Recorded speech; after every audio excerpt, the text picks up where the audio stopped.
I'm so close to rebuilding this $6 million Bugatti Chiron Pur Sport. But there's one thing now that's really slowing us down. I can't believe that's how it comes off. Matt Armstrong, one of YouTube's most fearless car rebuilders, believed he was simply bringing a crashed Bugatti Chiron Pur Sport back to life. But as the restoration unfolded, every missing part, every locked system, and every conversation with Bugatti revealed a side of the legendary brand that few people had ever seen. What started as an impossible rebuild quickly became a public battle over control, ownership, and the right to repair. So what did Matt uncover, and why has it generated debate across the automotive world? This is the story. The Bugatti that caused an unbelievable battle.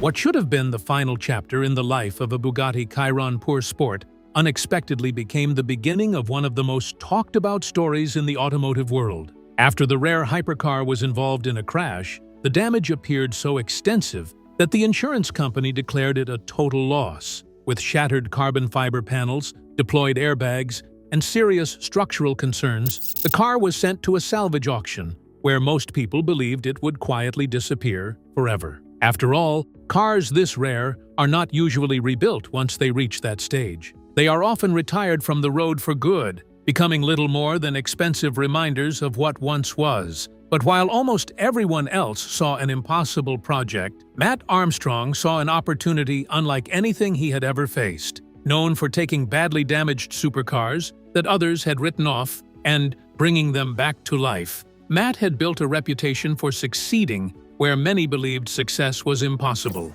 Still, this Bugatti was unlike anything he had worked on before. It was one of only 60 Chiron Pur Sports ever built, making every decision far more important and every mistake far more costly. At first, the project seemed like another exciting rebuild that would test his skills and determination. However, it did not take long before the story changed completely. As Matt dug deeper into the damaged car, he discovered that rebuilding a Bugatti involved far more than replacing broken parts and repairing damaged panels. He soon found himself facing strict factory rules, locked systems, unavailable components, and policies that prevented independent workshops from carrying out repairs the same way they could on almost any other vehicle. With every discovery, the rebuild became less about fixing an extraordinary car and more about exposing an entire system that very few people outside Bugatti had ever seen. Questions quickly began to surface about who really has control once a multi-million-dollar car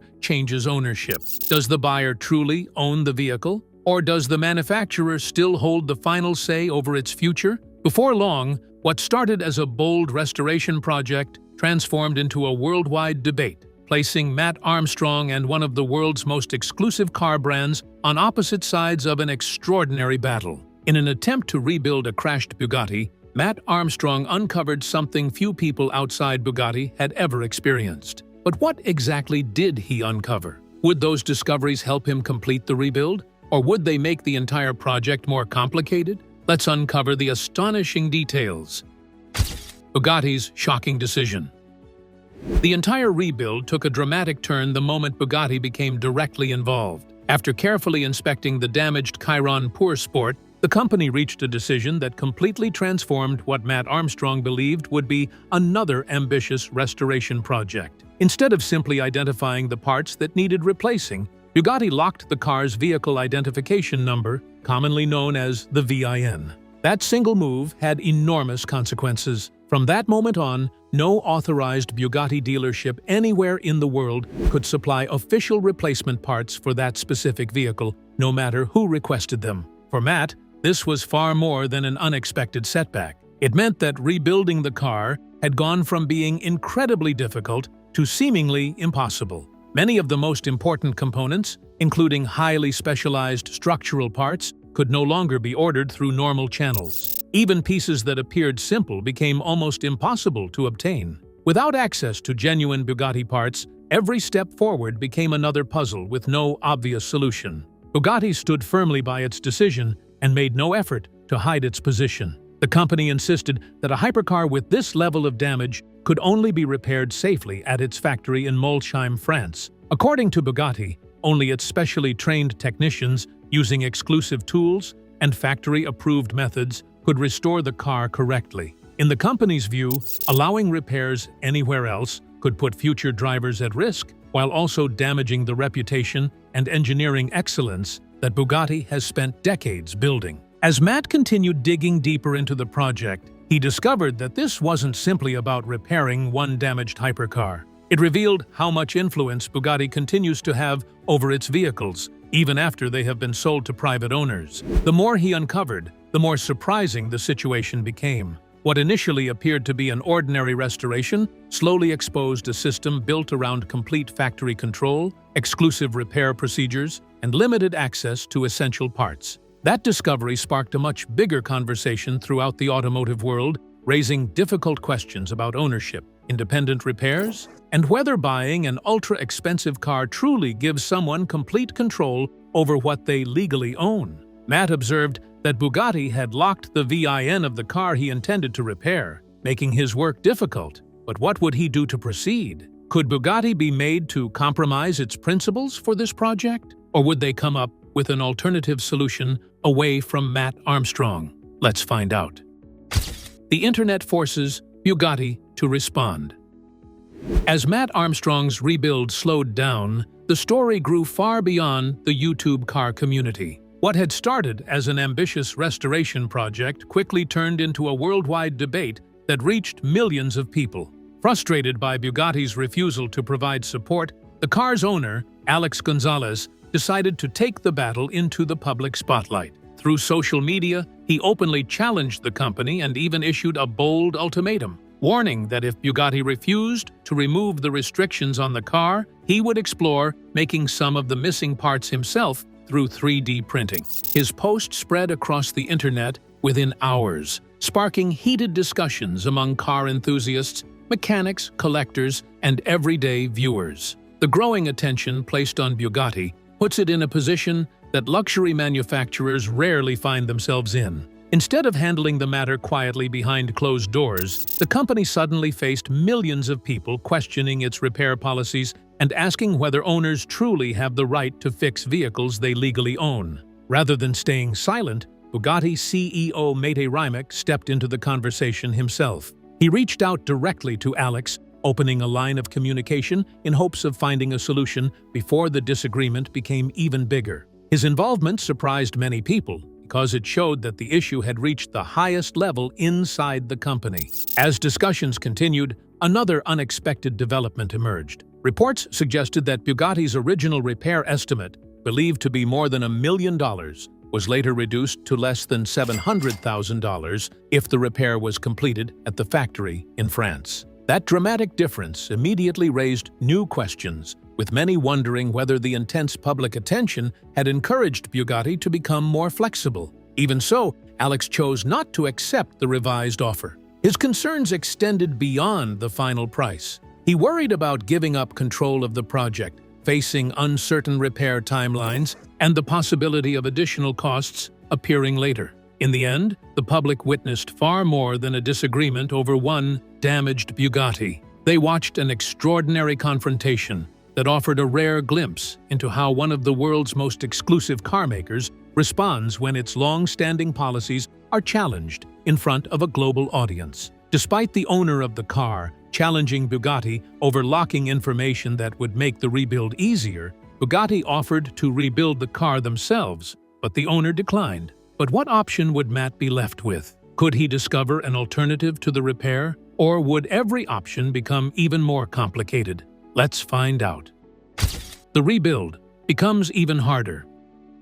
Once Matt Armstrong began taking the Bugatti apart piece by piece, it became clear that this rebuild would be unlike anything he had ever attempted before. Every time one problem seemed close to being solved, another, even more difficult challenge appeared. What looked like damaged body panels on the surface soon revealed much deeper issues beneath the surface. The transmission had suffered serious damage. Important structural mounting points were torn, and several key components needed for the repair simply could not be replaced through normal channels. It was the kind of damage that Bugatti had warned about from the very beginning. Still, Matt refused to give up. With no access to official factory parts, he began searching for creative alternatives wherever he could find them. He spent countless hours studying part numbers, comparing components, and looking for anything that might help move the project forward. At one point, he discovered that some parts, including certain airbag components, shared part numbers with parts used in much more common vehicles like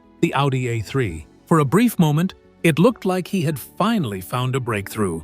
But that excitement did not last long. As the investigation continued, it became obvious that matching part numbers did not always mean the parts could safely perform the same job inside a Bugatti. Many components had been specially calibrated, tested, or modified to handle the incredible speed, weight, and performance of the Chiron Pur Sport. What appeared to be a simple replacement often turned into another dead end, proving that almost nothing about this car was as straightforward as it first seemed. With every new episode, it became clear that this was no longer just a story about rebuilding a crashed Bugatti. The project gave millions of viewers a rare glimpse into the hidden world of one of the most exclusive car makers on Earth. Every repair uncovered new factory rules, engineering secrets, and challenges that most owners never even knew existed. As Matt Armstrong pushed forward, people realized that restoring a hypercar takes far more than mechanical knowledge. It demands patience, determination, creative thinking, and the courage to overcome problems that only a handful of people in the world have ever encountered. Every attempt Matt made to rebuild the Bugatti was met with an obstacle that threatened to frustrate his efforts. But why is this the case with hypercars? Will Bugatti explain its side of the story? Could its explanation be fair enough? Or, regardless of what is said, will people still refuse to agree with the company? Let's uncover the interesting details. Bugatti's side of the story. As the debate spread across YouTube and social media, Bugatti could no longer stay silent. Instead of allowing speculation to continue, CEO Mate Rimac stepped forward to explain the company's position himself. Many expected him to criticize Matt Armstrong or dismiss the rebuild entirely. Surprisingly, he did the opposite. Rimac praised Matt's talent, determination, and remarkable track record of rebuilding damaged supercars, making it clear that Bugatti's concerns were never personal. So, if the issue wasn't Matt himself, what exactly was Bugatti trying so hard to protect? At the same time, Rimac stood firmly behind Bugatti's decisions. He explained that many of the shocking repair costs circulating online had been exaggerated or taken out of context. According to him, while maintaining a Bugatti is certainly expensive, several of the viral numbers people were sharing simply were not accurate. He wanted people to understand that the company's repair policies were not built around making more money, but around protecting drivers and ensuring every repaired car met the same safety standards as when it first left the factory. Rimac later offered a rare glimpse into Bugatti's engineering philosophy. He explained that even if two parts look identical or share the same part numbers, they are not guaranteed to perform the same. A component that fits physically may behave differently because of unique software calibration, extensive testing, and model-specific engineering. Even an airbag module could respond differently in a crash, creating serious safety risks if it was never validated for that exact vehicle. His explanation helped many viewers understand why Bugatti remained so determined to control major repairs. For the company, the issue went far beyond replacing damaged parts. It was about protecting lives, preserving the car's performance, and maintaining the reputation of one of the most advanced automobiles ever built. Whether people agreed with Bugatti's position or sided with Matt Armstrong, one thing became impossible to ignore. The rebuild had pulled back the curtain on a world very few people ever get to see, exposing how differently Bugatti approaches ownership, repairs, engineering, and long-term responsibility compared with almost every other car manufacturer in the world. Beyond Bugatti's detailed explanation of why its hypercars are not left open to repairs by individuals outside the company, will Armstrong be criticized for breaching the company's policies? Could Bugatti gain more sympathizers after its explanation? And what will this development make people understand about hypercars? Let's find out. A debate much bigger than one. Bugatti. By this point, the damaged Bugatti sitting inside Matt Armstrong's workshop had become much more than another ambitious rebuild. What started as an attempt to bring a wrecked Chiron Pur Sport back to life had grown into one of the biggest discussions the automotive world had seen in years. Millions of people were no longer watching simply to see whether the car would run again. They were following a much larger question that affected every car owner. Who should have the final say over a vehicle after it has been sold? The owner who paid for it, or the company that built it? Support for Matt Armstrong continued to grow with every new video. Many viewers believed that once someone legally owns a vehicle, they should have the complete freedom to repair, modify, or rebuild it however they choose. To them, the Bugatti represented more than a rare hypercar. It became a symbol of the growing right-to-repair movement, which argues that manufacturers should not have complete control over products after customers have purchased them.